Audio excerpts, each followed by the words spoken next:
اللہ رب محمد صلی اللہ علیہ وسلم نحن عباد محمد صلی اللہ علیہ وسلم وعلی ذوی وآلہ ابد الدہور وکرما۔ اب یہاں سے ان صورتوں کا بیان جن میں کفارہ بھی لازم ہے، قضا بھی ہوگا روزہ اور ساتھ میں کفارہ بھی ادا کرنا پڑے گا، 60 روزے رکھ کر یا 60 مسکینوں کو صبح و شام کا کھانا کھلا کر، یا پھر ایک غلام یا باندی آزاد کر دی۔ خلاصے میں آپ کو عرض کر چکا ہوں کہ کفارے کی کیا شرائط و ضوابط ہیں، یہاں اس کی تفصیلی جزیات آ رہی ہیں۔ دوبارہ ایک بار آپ اپنے ذہن میں استحضار کر لیں کہ قضا مع الکفارہ، یعنی رمضان کا روزہ قضا ہو اور ساتھ کفارہ بھی لازم ہو، اس کے لیے چند چیزوں کا ہونا ضروری ہے کہ ادائے رمضان کا روزہ قضا ہو، اور اس کے لیے رات سے نیت کی ہو۔ دن والی نیت میں اگر روزہ توڑا تو اس میں کفارہ نہیں۔ یوں ہی تیسری شرط یہ ہے کہ شبہات سے خالی ہو۔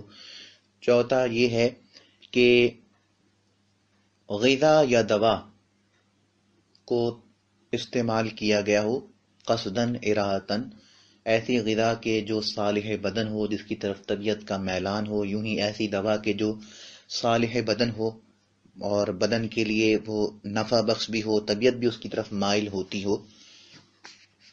ایسی اگر کسی چیز کو باہر سے اندر لیا گیا منہ کے ذریعے سے، منافذ اصلیہ کے ذریعے سے، اور یہ سب ارادتن کیا گیا، تعدین جسارتن کیا گیا، تو قضا بھی ہوگا روزہ اور کفارہ بھی لازم ہوگا۔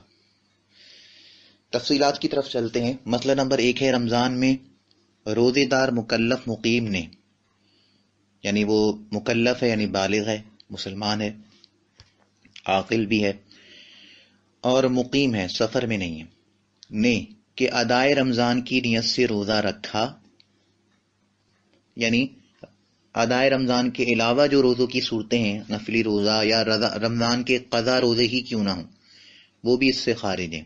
اگر وہ کوئی آدمی جان بوجھ کر تعدین جسارتن چھوڑتا ہے تو قضا کرے گا، کفارہ کوئی نہیں ہوگا۔ کفارہ صرف اور صرف رمضان کی بے حرمتی کی وجہ سے رکھا، ادائے رمضان کی نیت سے روزہ رکھا اور کسی آدمی کے ساتھ جو قابل شہوت ہے، بطریق کمال قابل شہوت ہے، اس کے آگے یا پیچھے کے مقام میں جمع کیا یا یوں کہہ لیجئے کہ عضو تناسل کا جو حشفہ ہوتا ہے، جسے عام گفتگو میں زبان میں ٹوپی کہا جاتا ہے، وہ غائب ہو جائے،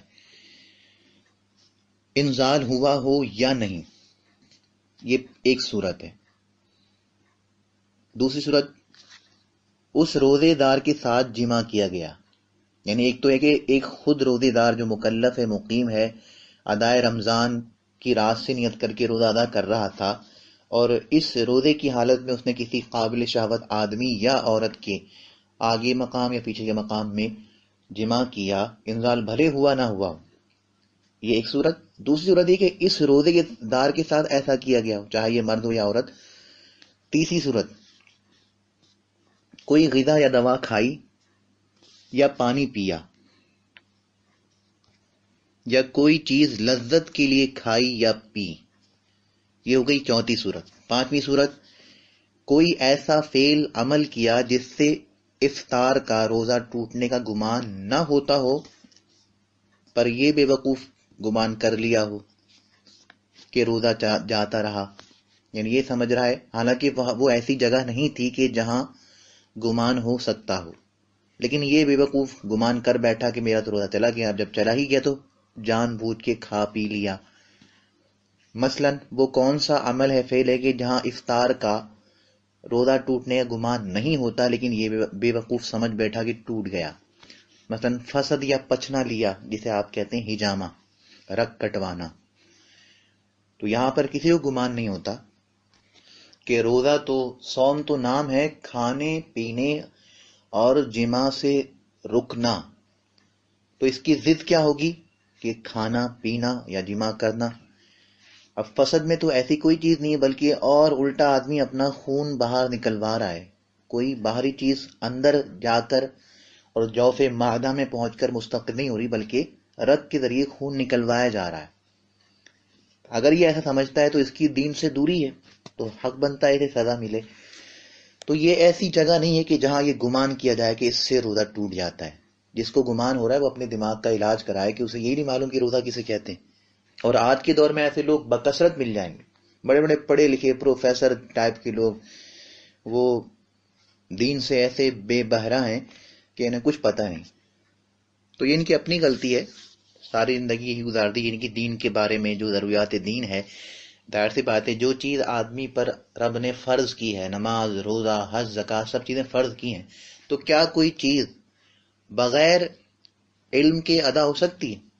ایک شخص پہ نماز فرض ہے لیکن اسے پتہ ہی نہ ہو کہ نماز کیا ہے، اس کی شرائط، ضوابط، طریقہ کار کیا ہے، اس کے اندر کیا کلمات پڑھنے ہیں، تو وہ کیا نماز ادا کرے گا؟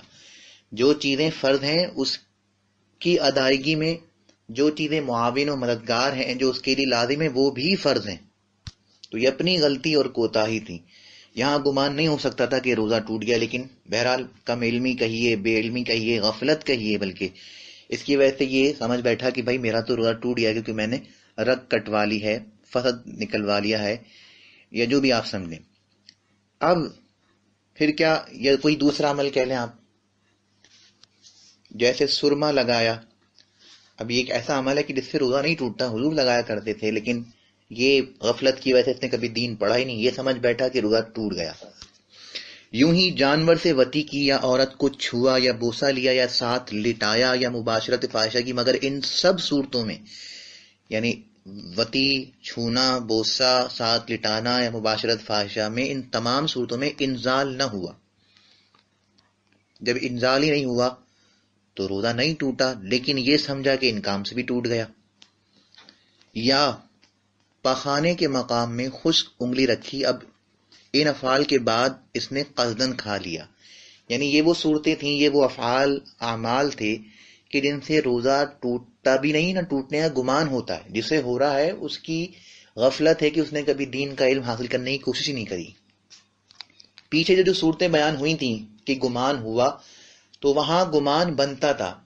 یعنی ایک آدمی کو لگا کہ رات ہے، سحری کا وقت ابھی باقی ہے، حالانکہ صبح ہو چکی تھی. تو یہ گمان اس صورت میں شک بنتا ہے کہ بس اوقات ایسا ہوتا ہے کہ جو صبح طلوع فجر کا وقت ہوتا ہے، بالخصوص گرمیوں کے اندر، وہ ایسا ہی ہوتا ہے کہ سورج تو نکلا نہیں ہوتا، اندھیرا ہی ہوتا ہے، لائٹیں ویسی جل رہی ہوتی. تو ایک آدمی سمجھ سکتا ہے، یعنی اگر وہ گھڑی نہ دیکھے، موبائل وغیرہ میں ٹائم نہ دیکھے، تو وہی سمجھے گا ابھی رات کے 2 یا 3 بجے سحری کا وقت ہے. اور بالخصوص اس دور میں کہ جس زمانے میں گھڑیاں بھی نہیں ہوتی تھی، تاروں ستاروں سے لوگ ٹائم دیکھا کرتے تھے، نمازوں کے اوقات سے ٹائم معلوم ہوا کرتے تھے.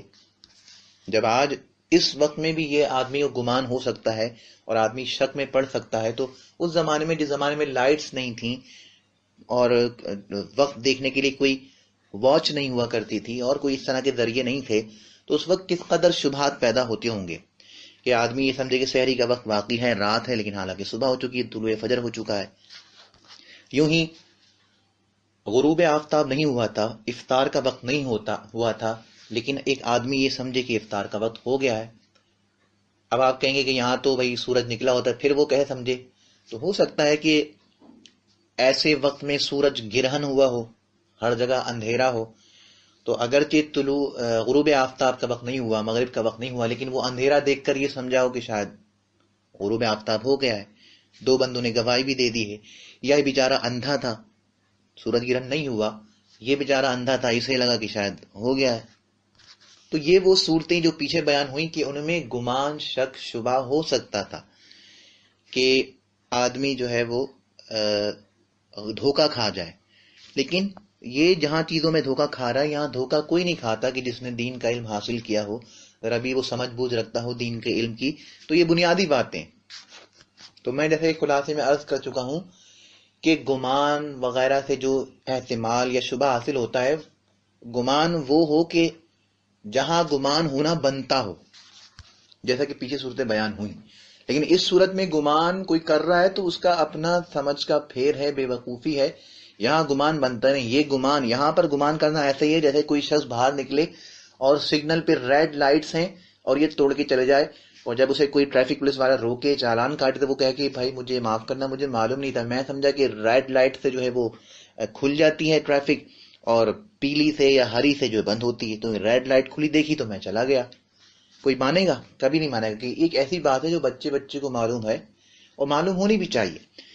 لیکن آج لوگ دین کی بڑی سے بڑی بات کو یہ کہہ کر چھوڑ دیتے کہ ہمیں معلوم نہیں تھا، اللہ معاف کروانے والا ہے۔ جناب والا، یہ دین کے مسلمات کو آپ غفلت کا شکار بناتے ہیں اور اسے حاصل نہیں کرتے، تو یہاں پر آپ کی جو یہ معذوریاں اور مجبوریاں اور لا علمیاں نہیں چلیں گی۔ اس لیے گمان وہ معتبر ہوگا، وہ گمان موری سے شبہات ہوگا کہ جہاں گمان ہونا بنتا ہو، جو محل گمان ہو، یہ تو ہے ہی نہیں۔ تو اگر ایسے کسی عمل کے بعد اس کا گمان ہوا، گمان فاسد ہوا کہ میرا تو اس سے روزہ ٹوٹ گیا ہوگا، اب جان بوجھ کے کھا لیا پی لیا یا کوئی ایسا کام جو منافی روزہ تھا کر لیا، تو روزہ بھی گیا اور کفارہ بھی لازم ہے۔ تو وہی بتا رہے ہیں، تو ان سب صورتوں میں روزے کی قضا اور کفارہ دونوں لازم۔ اور اگر ایک استثنائی صورت بتا رہے ہیں، اگر ان صورتوں میں کہ افطار کا گمان نہ تھا اور اس نے گمان کر لیا، یعنی افطار کا گمان نہیں ہوتا تھا لیکن اس نے غلطی کری، گمان کر لیا، مگر کسی مفتی نے اسے فتویٰ دے دیا۔ ایک تو یہ غلطی کر رہا تھا لیکن اس کی غلطی مزید پکی کیوں ہو گئی کہ کسی مفتی صاحب نے فتویٰ دے دیا کہ روزہ ہاں تمہارا چلا گیا، اور وہ مفتی ایسا ہو کہ اہل شہر کا اس پر اعتماد ہو، اس کے فتویٰ دینے پر اس نے قصداً کھا لیا۔ ایک صورت، یا دوسری صورت اس نے کوئی حدیث سنی یا پڑھی جس کے صحیح معنی نہ سمجھ سکا اور اس غلط معنی کے لحاظ سے جان لیا، سمجھا کہ روزہ جاتا رہا اور پھر قصداً کھا لیا، تو اب کفارہ لازم نہیں، کیونکہ مفتی کے فتوے سے بھی شبہ پیدا ہو گیا اور حدیث کے معنی کو سمجھنے کے بعد بھی غلط معنی سمجھا، ایک شبہ پیدا ہو گیا، تو شبہ کی وجہ سے کفارہ لازم نہیں ہوتا۔ اور صاحب بار شریعت فرماتے ہیں اگرچہ مفتی نے غلط فتویٰ دیا یا جو حدیث اس نے سنی وہ ثابت نہ ہو، صحیح نہ ہو، اس سے کوئی فرق نہیں پڑتا، شبہات اس سے پیدا ہو جائیں گے اور شبہات جو ہے کفارے کو ختم کر دیتے ہیں۔ اچھا، حدیث اس نے سنی ثابت نہ ہو، صحیح نہ ہو، اس کا یہ مطلب نہیں کہ وہ جھوٹی حدیث ہو، کیونکہ آج کل عوام کو یہی ورغلا رکھا ہے اور مس گائیڈ کیا ہے کہ جو حدیث ضعیف ہوتی ہے لوگ یہ سمجھتے ہیں وہ جھوٹی حدیث ہوتی ہے، حالانکہ ایسا نہیں ہے، معاذ اللہ، بلکہ اللہ کے رسول صلی اللہ علیہ وسلم کے فرمان کی یہ غیر محسوس طور پر، لا علمی کے طور پر جو عام عوام ہے اہانت کر رہی ہے، اور جو خبیث الفطرت جانتے ہیں وہ جان بوجھ کے قول رسول کی اہانت کرتے ہیں۔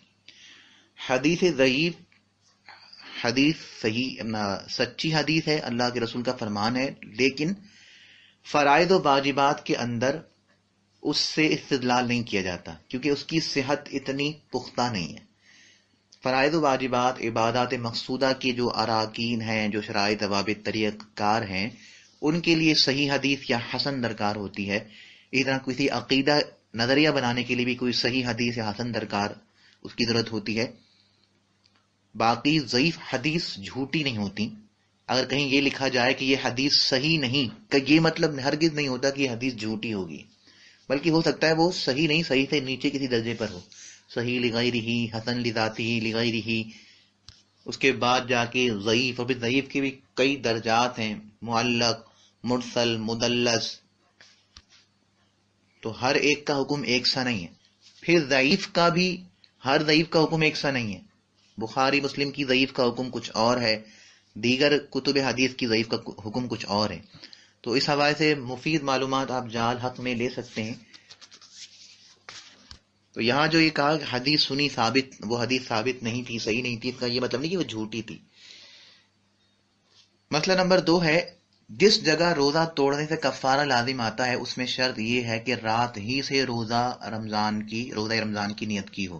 اگر دن میں نیت کی اور توڑ دیا تو کفارہ لازم نہیں۔ وجہ میں عرض کر چکا ہوں کہ اختلاف، امام شافعی کا اختلاف ہے، ان کے نزدیک رات ہی سے روزے کی نیت کرنا ضروری ہے تو روزہ ہوگا، ورنہ نہیں ہوگا۔ اور ہمارے نزدیک، احناف کے نزدیک، اگر کوئی شخص زوال سے پہلے بھی نیت کر لے اور طلوع فجر کے بعد اگر اس نے کچھ کھایا نہ ہو تو روزہ ہو سکتا ہے، لیکن بہرحال امام شافعی اور احناف کے اختلاف کی وجہ سے شبہ پیدا ہو گیا اور شبہ کی وجہ سے کفارہ نہیں ہوگا۔ مسئلہ نمبر 3 ہے مسافر بعد صبح کے دعوی کبریٰ سے پہلے وطن کو آیا، یعنی مسافر سے مقیم ہو گیا اور روزے کی نیت کر لی پھر توڑ دیا۔ ایک صورت، یا مجنون اس وقت ہوش میں آیا یعنی صبح کے بعد اور دعوی کبریٰ سے پہلے اور روزے کی نیت کر کے پھر توڑ دیا تو بھی کفارہ نہیں۔ وجہ وہی جو پیچھے بتائی کہ اس میں امام شافعی اور احناف کا اختلاف ہے کہ آیا یہ وقت روزے کی نیت کے لیے ضروری ہے، کافی ہے یا نہیں۔ ہمارے نزدیک ہے، ان کے نزدیک نہیں، تو اختلاف کی وجہ سے شبہ پیدا ہوا اور شبہات جو ہے وہ اس سے کفارے ساقط ہو جاتے ہیں، معاف ہو جاتے ہیں۔